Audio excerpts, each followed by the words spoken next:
നമുക്ക് ഇന്നത്തെ ബ്യൂട്ടി ടിപ്സിലേക്ക് പോയാലോ.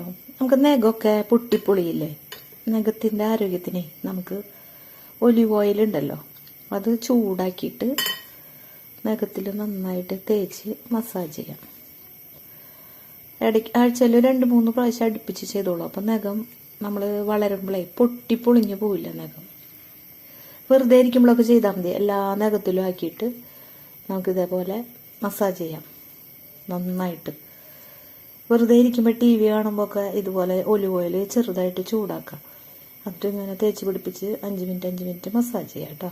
എല്ലാത്തിലും ചെയ്യാം. അപ്പം നഖത്തിന് പൊട്ടിപ്പൊളിയില്ല, നല്ല കട്ടി കിട്ടും, നല്ല ബലത്തോടുകൂടി വളരും. നമ്മൾ വെള്ളത്തിൽ എപ്പോഴും കൈയിടുമ്പോഴൊക്കെ നഖം കുതിർന്ന്, പിന്നെ നമ്മുടെ കാൽസ്യത്തിൻ്റെ കുറവുകൊണ്ടൊക്കെയാണ് നഖം അടന്ന് പൊട്ടിപ്പോണേ. ചിലർക്ക് നന്നായിട്ട് വളരും, ചിലർക്ക് പെട്ടെന്ന് പൊട്ടിപ്പോവും. എൻ്റെ നഖമൊക്കെ അങ്ങനെയാണ്, കുറച്ച് കഴിയുമ്പോൾ കൂടി സൈഡിൽ പൊട്ടിപ്പോവും. പിന്നെ വെള്ളത്തിൽ എപ്പോഴും പാത്രം കഴുകലും തുണി കഴുകലൊക്കെ ആകുമ്പോഴാണ് അതും ഒരു പ്രശ്നമാണ്. അപ്പോൾ അത് കുറച്ച് ശ്രദ്ധിച്ചാൽ നമുക്ക് അത് മാറ്റാൻ പറ്റും. പിന്നെ ചെറുനാരങ്ങയുടെ തൊണ്ട് വെച്ചിട്ട് നമ്മൾ ഇതേപോലെ നാരങ്ങ പിഴിഞ്ഞ് കളയില്ലേ, നാരങ്ങ വെള്ളം കലക്കി അതിൻ്റെ ബാക്കി, എന്നിട്ട് അതും ഇതേപോലെ നമ്മൾ നഖത്തിൽ തേച്ച് പിടിപ്പിച്ച് കഴിഞ്ഞാൽ നല്ല നഖത്തിൻ്റെ അഴുക്ക്, ഡ്രൈ സ്കിന്നൊക്കെ പോയി നഖത്തിന് നല്ല തിളക്കം കിട്ടും.